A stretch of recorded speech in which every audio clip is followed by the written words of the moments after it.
खरं तर याला एकच शब्द आहे, अंधेर नगरी चौपट राजा टके की भाजी टके में खाजा. म्हणजे सगळं अंध कारभार चालू आहे महानगरपालिकेचं.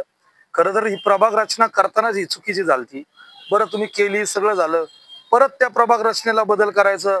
प्रभाग परत म्हणजे निवडणुका यामुळे प्रॉब्लेम होतं. नागरिकांना याचा त्रास होतोय.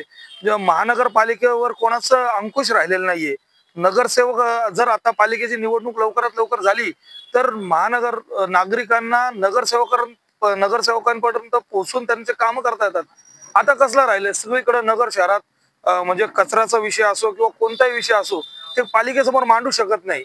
आणि राहिला प्रभाग रचनेचा तर हे तर म्हणजे ते याच्या विरोधात करताय. बरं असं नाही ना की फक्त पूर्ण महाराष्ट्राची झाली नाही, फक्त नगर शहराची का थांबवली, मालेगावची झालेली आहे, अजून एक दोन याची प्रभाग रचना जाहीर केलेली आहे.